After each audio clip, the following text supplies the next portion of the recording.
Hi, and welcome to episode 8. This is going to be about Robert Wagner and the Samantha Smith story. And Robert Wagner was central to the whole process, so he'll be at the heart of this video. So I want to start off first by thanking everyone who has subscribed so far. I think I've gotten 12 subscribers since I started this, which you got to start somewhere, and I do appreciate it.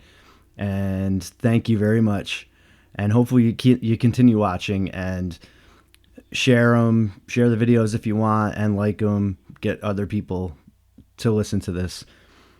So I wanted to start first by saying that what I'm trying to do is go down the path of how I researched all of this.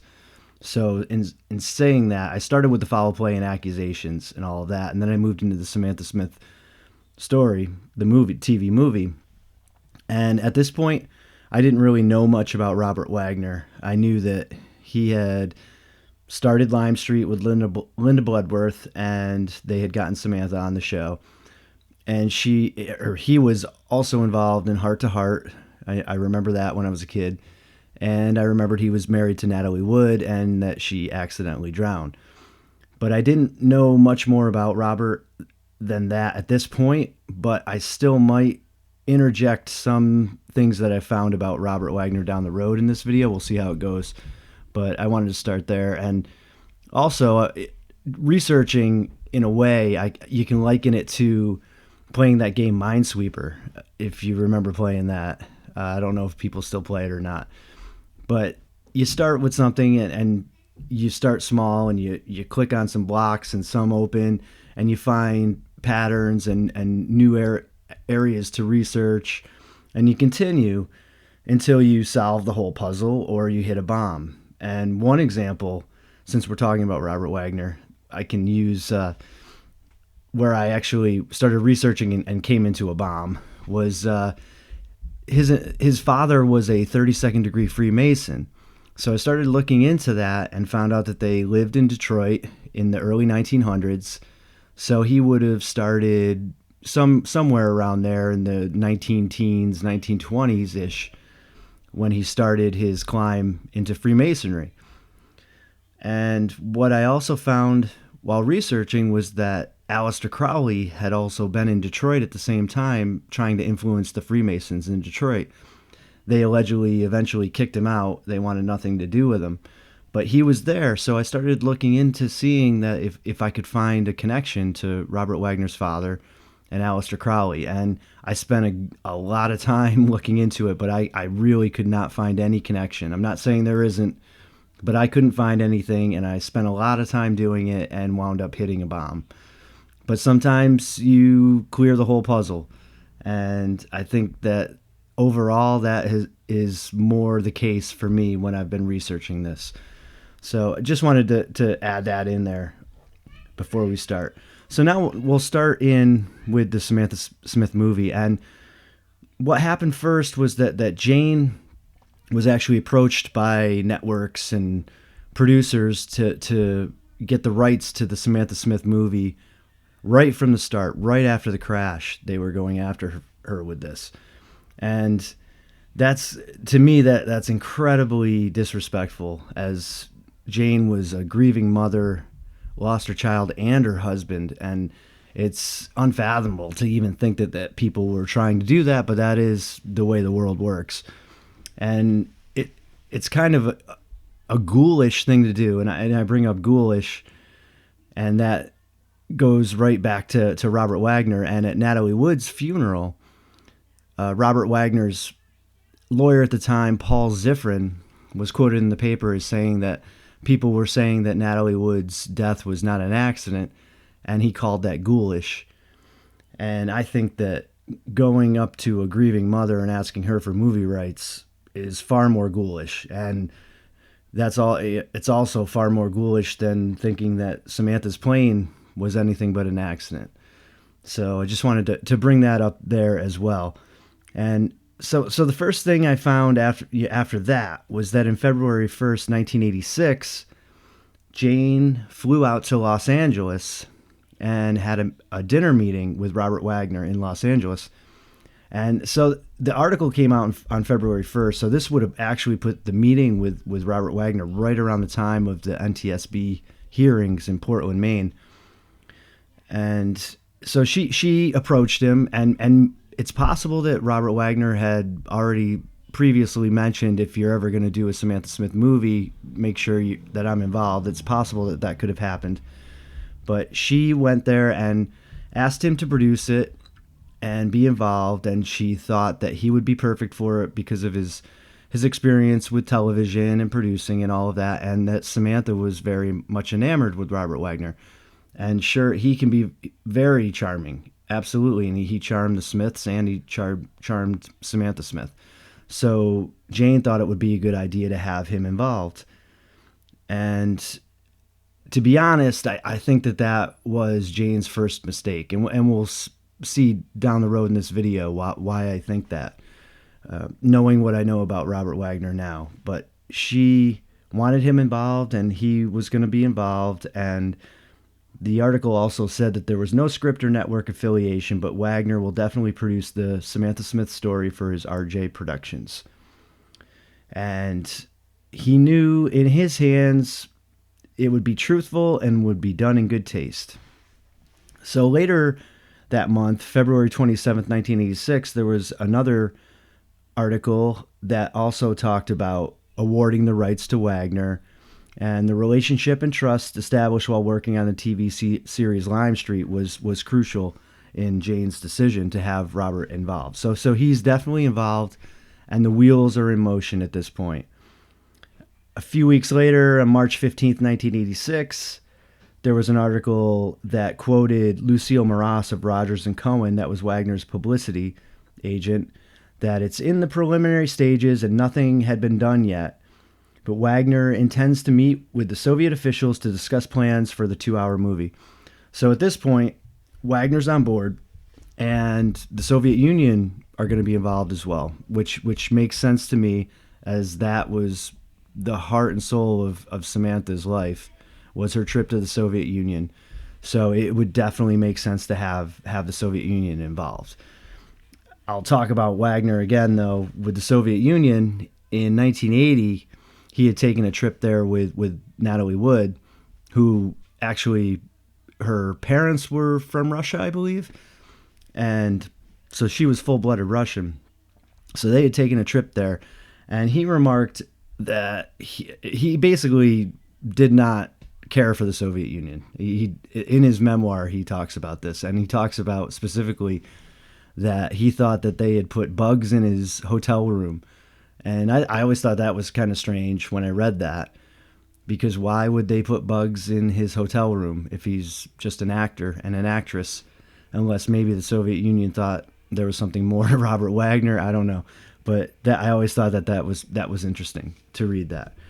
So moving on, on September 8th, 1986, right after the first anniversary of Samantha's crash, there was an article by Gary Deeb, and he quoted Wagner as saying, "I'm going to produce her story. I just signed up a very good screenwriter, and I'm putting him together to see how the project evolves.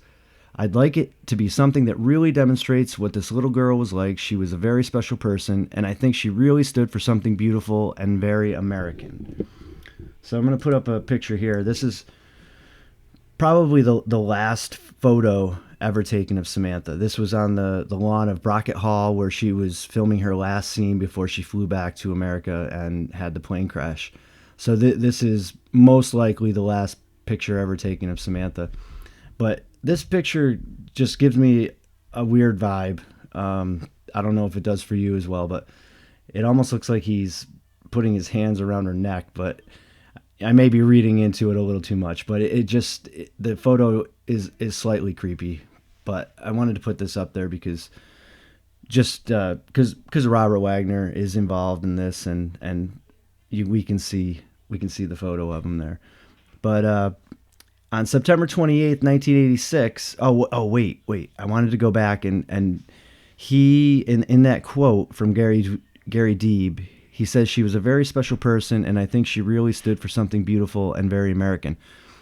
So that quote saying that she very American, I'm not saying that Samantha wasn't very American, but the political party in power at the time wanted nothing to do with Samantha. And I almost get the vibe, if you remember when I talked about the FBI investigation, they said that she had served her country well. And it's almost in the same vein a little bit, where he's saying it was very American, when really what she did was more for the Soviet Union than it was for America. And knowing how Wagner feels about the Soviet Union, it was kind of an odd thing to say. But anyway, moving on September 28th, 1986, when asked about the Samantha Smith story, the reporter says that Wagner was described as speaking about Sam in the same pained and weary way he responds to even an oblique reference of his late wife, Natalie Wood.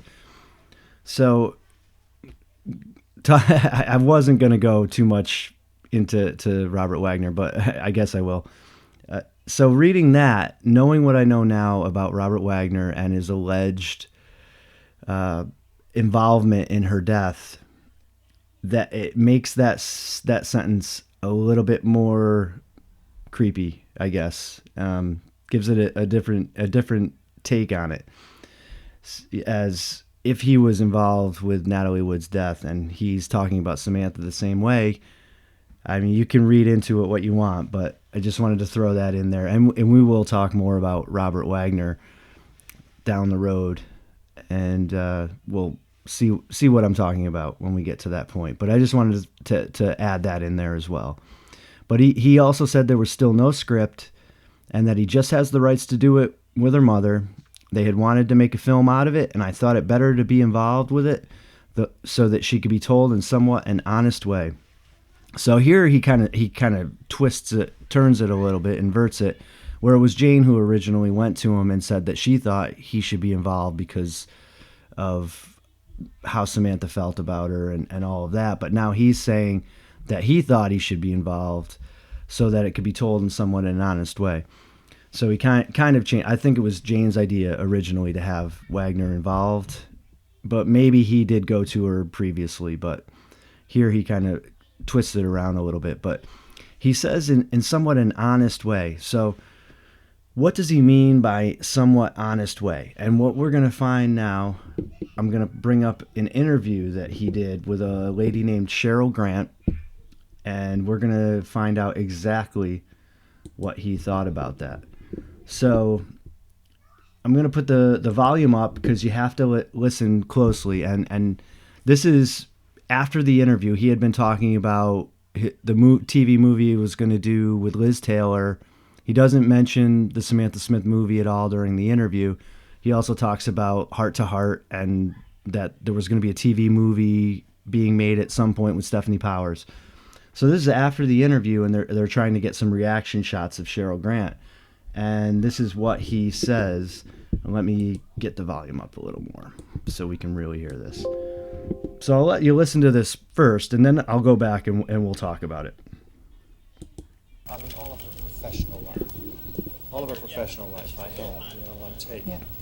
So I ran this, and I kept looking at it over and over and over again. And the thing that was fascinating to me was that the news media's point of view, everyone took a different point of view because the news media wanted to have conflict, right? Okay. ABC would think it would be wonderful if she went to Russia. NBC would think it would be bad. And they started pulling her back and forth, into these different, trying to put her in these different categories, which had nothing really to do with what she was doing. Do you understand? Mm-hmm. That's an interesting aspect of it. And I want to show that one because even with all of that negativity, her spirit kept on top of it. Mm-hmm. Fascinating little girl, wasn't she? Oh, yeah. All set? Yeah. What are we doing? You talking to me? I'm just going to get a couple of reaction shots. I'm good at reactions. Now I have to just look at you. Just look at me. That's all you do? You don't ask me anything? Why don't you tell me a little bit more about the project with Samantha? Oh, that was By interesting. Samantha? Well, yeah, I have to see how it evolves, but I can tell you that I'm pretty certain that it wasn't as simple as it all came about. Mm-hmm. I mean, I wouldn't think that they wouldn't have screened her a bit before she went over. But with all of those aspects of it, she still prevailed. That's it. Yeah. Wonderful little girl. Did you ever meet her? No, I never met her. You didn't interview her? News conference, that was it. I didn't get Oh, a at the chance to airport? talk to her. At the airport, Yeah. they had all of that. Okay, so that's the interview, and now I'm gonna rewind it and let's listen to what he said, because he said some very important things in there. So we're gonna take a listen to it again, and I'll talk about it. So let's go back to the video here. Let's bring it back up. Okay, I'm gonna rewind it to, let's see, where was it? Right about here. Okay. No. And pause tape, please.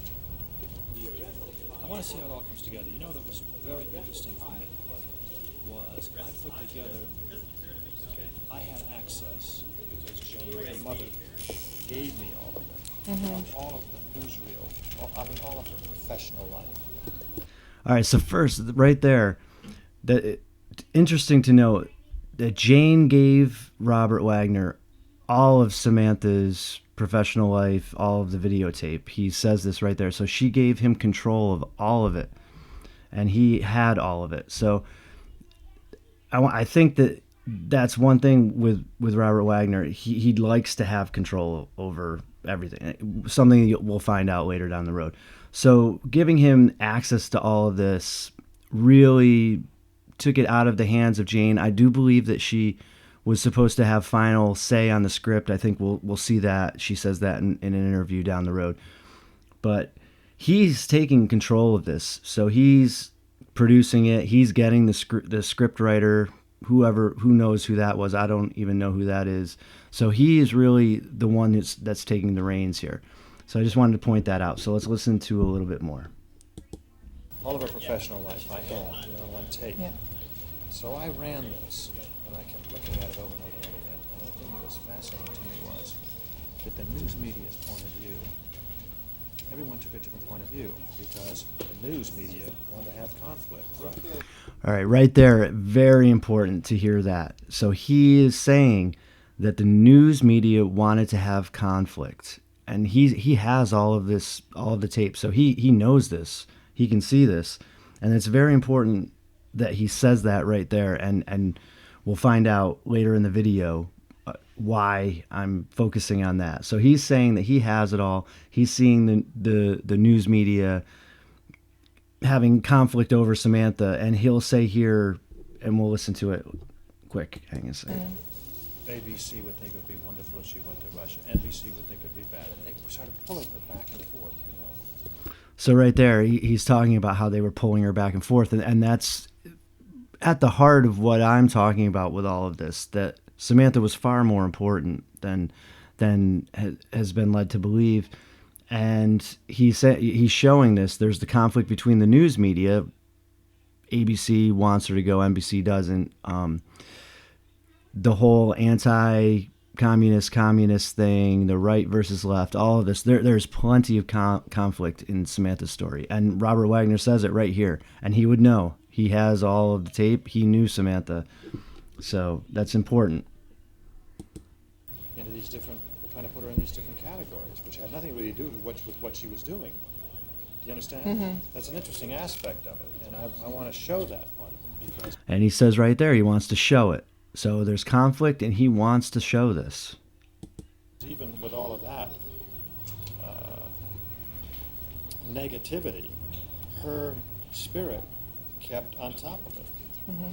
Fascinating little girl. And absolutely Samantha's spirit kept on top of it, because she was an amazing girl and incredibly charismatic, and not anybody could have done what she did. And I don't ever want to downplay that right there. And that was a good thing that Wagner said right there. Wasn't she? Oh, yeah. All set? Yeah. What are we doing? You talking to me? I'm just going to get a couple of reaction shots. I'm good at reactions. Now I have to just look at you. Just look at me. That's all you do? You don't ask me anything? Why don't you tell me a little bit more about the project with Samantha? That was How about interesting. Samantha? Well, yeah, I have to see how it evolves, but I can tell you that I'm pretty certain that it wasn't as simple as it all came about. I mean, I wouldn't think that they wouldn't have screamed. Okay, you hear that? So he's now saying that he's certain that it wasn't as simple as it all came about, and reaffirming more about what I'm talking about, how that Samantha was involved in something far more deep than she or her family even realized. And Robert Wagner is bringing attention to this and talks about how he wouldn't think that they wouldn't have screened her. I'm pretty certain that he knew that she was screened, and Jane did come out at some point in the papers and talk about that they were screened by the Department of State. So the Smiths absolutely were screened before she went over, and Robert Wagner is absolutely right that this isn't as simple as it all came about. So very important stuff in this, and this just shows how deep you have to research sometimes into things. You have to dig into videos, and here's a video where he's not even talking to her on camera in the interview. This is off camera stuff. So very interesting. So let's see what, I think that might be the end of it for this. Before she went over. But with all of those aspects of it, she still prevailed. That's it. Yeah. Yeah, that's about it. So that is that, and he brought it. There were some very good points in there where he's talking about the conflict, and he's talking about that she probably would have been screened, and that he had control over all of the information and media and everything about her life from Jane. She had gotten this, and hopefully he gave it back to her. But very important stuff in that video. So I just wanted to bring all of that stuff up, and we're going to move on after this. And the next thing I found was February 22nd, 1987, in a news article. Wagner talks about the Samantha Smith story, but before talking about that, he talks more about Heart to Heart, like he was in that interview, and the TV movie that's going to happen with Stephanie Powers, and talks about There Must Be a Pony with Liz Taylor, and also talks about another TV movie that he was going to bring up called Living Well is the Best Revenge, I think was what it was called. But he was really, really, really behind that one, especially. Living Well is the Best Revenge. So that's kind of strange because at this time, so this is probably 1987, but back in 1985 and before that, I had brought up before how Dennis DeVerne had started going to the tabloids, talking more about what happened that night that Natalie died. And one of the things he was talking about more was that there was a fight on the boat, which Robert Wagner denied for years. He eventually admitted to it in the early 2000s, but DeVerne was talking about that. And then Dennis was threatened, like I said previously, and he was threatened, and they threatened him with mentioning Samantha Smith, and Dennis was so spooked by this threat, he didn't even know who Samantha Smith was, but he was still spooked and left LA for good, and that was the last time he was ever in LA. So all this is going on, and Lime Street winds up, it was coming out during that time as well. And so all of that had happened. So I'm thinking that he probably wanted to do that movie, Living Well is the Best Revenge, as to spite the people that were claiming that he was involved in Natalie Wood's death. That's my opinion on that. But the point is that he was more enthused talking about this stuff in February of 1987 than he was about the Samantha Smith story in this interview. There was really just one little blurb where he was saying he's waiting for the chance to tell her story, and now it's going to happen. So the Samantha Smith story is still going. It's still, the wheels are in motion. And he also says in the next day that a script was already being made for his own production company, RJ Productions, and we're trying to make the movie this year. Says we have to shoot in Russia in May because of the weather, and a third of the picture takes place there. So the Soviet Union are involved. if at the very least where they're going to be filming the movie. So he is involved with that. So the movie is still going at this point. In March 21st, 1987, there's an interview with Jane, and she talks about the first draft of the script for the film about Samantha Smith's life was completed, and she was talking to the reporter from Los Angeles at an entertainment summit, which was a meeting of top Soviet and American filmmakers. And she mentioned that Columbia Pictures was now involved, as well as R.J. Wagner Productions. And she also mentions that there's a Soviet Union production company called Sovin Film that is now going to be involved as well. And Sovin Film, I couldn't really find much about them. I'm not sure if they still exist. They did produce a movie called Nostalgia, I think back in the early 1980s, very esoteric and spiritual movie, very interesting. But it's interesting to note that now Sovin Film are going to be involved in this as well. And we know that Robert Wagner is not a huge fan of the Soviet Union. So I think this does come into play a little bit. And this is the interview where Jane talks about she had offers for the rights to Samantha Smith's Story right after the August 1985 crash, but that she wasn't ready to deal with it at that point. And that's an understatement. I mean, that's just absurd that people would go to her right after the crash. But this is where she actually mentioned that, was in this interview. And she goes on to say that negotiating with Columbia for the past year and had hired her as a consultant with all the proceeds going to the Samantha Smith Foundation. And yes, she had started the Samantha Smith Foundation in October of 1985, right after the crash. And she really worked on exchanges between the Soviet Union and the U.S. And I know that she was running into money problems at this point with the foundation and was hoping that there would be some proceeds from this movie.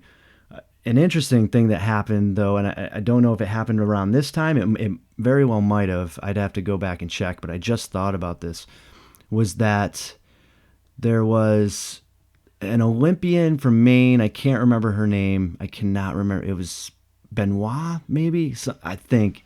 And she had created a jam, like Samantha's Jam, and she was going to start selling that and give the proceeds to the Samantha Smith Foundation. But at one point, somebody complained that they had found a shard of glass in one of the jars of jam, and that completely shut down the production of that. And so the Samantha Smith Foundation wasn't getting any money from that. But I just thought about that, and we'll talk about that down the road. We'll probably talk about the Samantha Smith Foundation more, as Robert Wagner and his girlfriend at the time, Jill St. John, and she's another very interesting one that we'll talk about, but they were both on the board of the Samantha Smith Foundation. And Jill St. John, she was at the Wagner home immediately after Natalie Wood's death, and that's confirmed by Dennis DeVerne, who was actually living at Wagner's home at the time, so he was very aware that she was there. And they actually even had their first date on Valentine's Day in 1982, which was 2 months after Natalie Wood had accidentally drowned. So there's some very interesting stuff there, but I'm getting sidetracked. I'm sorry.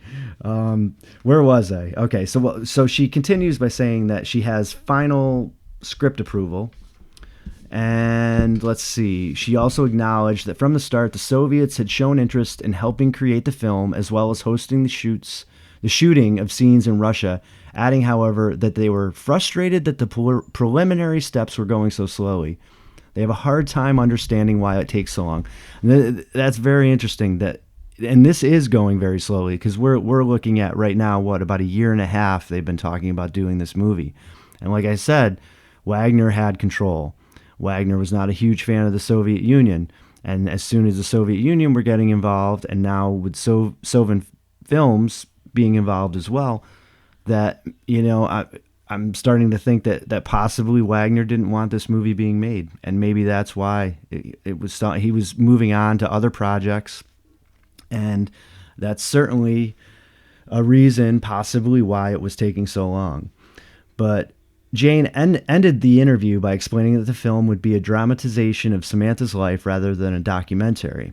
She concluded saying there was no written agreement between the American and Soviet filmmakers yet, but she expected there would be. Making it a co-production with the Soviets is important to me and important to Columbia, she said. So at this point, it seems that Wagner might be getting a little bit disinterested with it. Columbia Pictures has been brought in. Sovin has been brought in. So, and after this point, I could not really find anything about the Samantha Smith story. I did find some stuff, and this interview is from February of 1988. So we're jumping all the way from mid 1987 all the way into 1988 with this interview, and I'm going to bring this up quick. Let's bring this up. Hang on one second.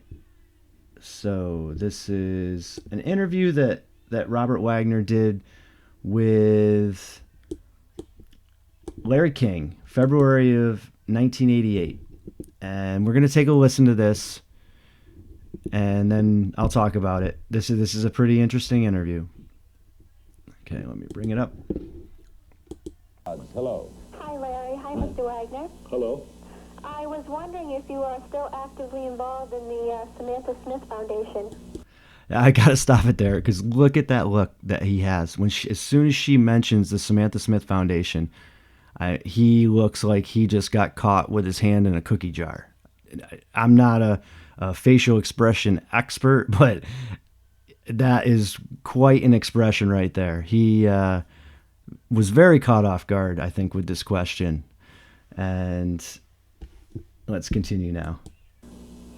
Yes, I am, and I'm trying to make this film on Samantha's life with her mother, Jane, and I am very involved with the Samantha Smith Foundation. She was a marvelous little girl, and I'm hoping that we're going to be able to make this picture and say what she really stood for. And what I felt that she stood for was that one little girl in this world could make the difference, and she did, and I hope that I'm going to be able to do that. She's the girl who went to the Soviet Union, right? Wrote the letter? Yes. Went there and then died in a plane crash. Yes, she was the girl that went to the Soviet. She wrote to and drop off, and then drop off indeed answered her letter, and she was invited to the Soviet Union, and she took that opportunity and went with her father, Arthur, and her mother, Jane, and then later Arthur and Samantha were killed in an airplane crash.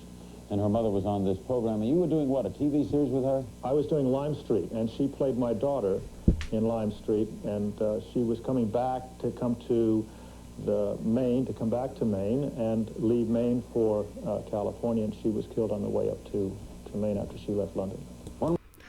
So that's that interview. Let's go back and listen to this again. I'm sorry. I don't want to laugh about this, but.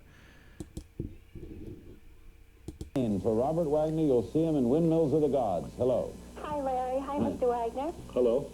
I was wondering if you are still actively involved in the Samantha Smith Foundation. Now that's quite the expression there, but then he goes on, and yes, his eyes get completely wide, and on Samantha's life with her mother. And he puts on the Robert Wagner concerned charm, and it almost seems like he's flipping a switch and doing a different character at this point. That is just my opinion. Obviously, I'm not an expert at body language and facial expressions, but I think that even the most novice person at that can see that he's definitely uncomfortable with this question. And at this point, there was nothing going on with the Samantha Smith story anymore that I could find, and I think that he had lost interest. He had gotten control of it completely, and he had basically had the rights to this movie, and if it was going to get done, it was going to be on his terms, or it wasn't going to get done. And like I said previously, earlier in this video, I think that was Jane's mistake to put this into the hands of Robert Wagner. But anyway, he does go on to talk about Samantha in this, and we won't play the rest of it because we watched pretty much what we needed to see there. But there was one more thing, and this is in May of 1988, so this is a few months after that interview with Larry King, and this is the last thing that I could find with Jane talking about the Samantha Smith movie. and it was in New England Today, Living the Samantha Smith Story. And she says that Columbia Pictures, there's no mention of Robert Wagner in this at all. None. She talks about Columbia Pictures had hoped to co-produce with the Soviets, and it was into its fourth script showing, and its prospects grew bleaker by the day. So at this point, into the fourth script, and Jane basically has given up hope that it was ever going to be made. And this is the last mention that there ever is of the Samantha Smith Foundation. Or the Samantha Smith Story. I had actually contacted Lena Nelson. I was going to bring her up before, because she basically handles all of Jane's stuff now, and she runs a website called Samantha Smith Info, and they have a YouTube channel, and there's tons of good stuff on Samantha in there, and Lena does a great job with it all. And you can find just about anything on the website, and there's some great videos on the YouTube channel. And so I reached out to Lena, and I asked her if she had sorry, I'm getting a little sidetracked there, or confused, but so I had sent Lena an email and asked her about the Samantha Smith Story, because when I was researching this, I couldn't remember if there was one ever made. I feel like that maybe I had heard something about it back when I was a kid, and so I didn't know if one actually ever had been made. So I had reached out to Lena and asked her about this, and she did not know any more than I did about it, and she's basically handling Jane's stuff. So you would think that they would know more about this, and they really didn't. So it is a mystery why the movie was not made. I have my suspicions, and like I've said, with Wagner having control of it, and if he didn't want it being made, he was going to make sure it wasn't going to be made. So I looked through the internet for any articles I could find, and I did come up with one in 1996, and it was by a guy named Jeff Williams, and it was called The Littlest Diplomat. And he quoted Wagner as saying, "Smith's death was like losing one of my own family. She was a remarkable girl. I tried to make a movie about her life, but the networks weren't interested." And now this is interesting. Sighed Wagner. "They didn't think there was enough conflict in it." And now I didn't know much about Wagner when I was researching this originally. So, but right here, I'm thinking, wait a minute. He is completely contradicting himself from what he said in that interview with Cheryl Grant. He was talking about how much conflict there was between the networks, all this stuff, and how she was being pulled back and forth. There's conflict all over the place. And now he's saying that they pulled the plug on it because the networks were saying there wasn't enough conflict in it. Now, Wagner obviously knew how much conflict was in it. So if they didn't think there was enough conflict in it, he could have easily said, "Hey, there's plenty of conflict in this." But yet he didn't do that. And his reasoning is that the networks didn't think there was enough conflict in it. So that brings us to the close of the Samantha Smith Story. And hopefully this was interesting to you. I tried to explain it as best as I could. And I think at the end of the day, like I said earlier in the video, that Jane's first mistake was putting it in the hands of Robert Wagner. And we're going to talk about Robert Wagner a lot more down the road, because he plays into this whole thing.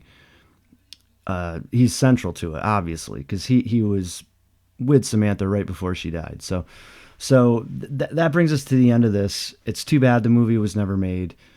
And so the next video, I'm going to talk about Samantha's influence over the Soviet Union. And that should be a short video. It won't be too long, but it should bring this all home about how important Samantha was. And that was one of the first questions I had when I wanted to look into this. Was there someone important on the plane, and was the plane crash excessive? And so in the next video, we'll bring this to a close, and I think that I've shown enough in all of these videos how important she really was, and far more important than people realize. And so that brings me to a close on this one. And if you have any questions, leave them below. Be sure to like, subscribe, all that stuff. If you have any comments on this, different viewpoint, any more information that I didn't mention, I'd be more than willing to hear it. So hopefully I'll see you in the next video, and thanks a lot for listening. Bye.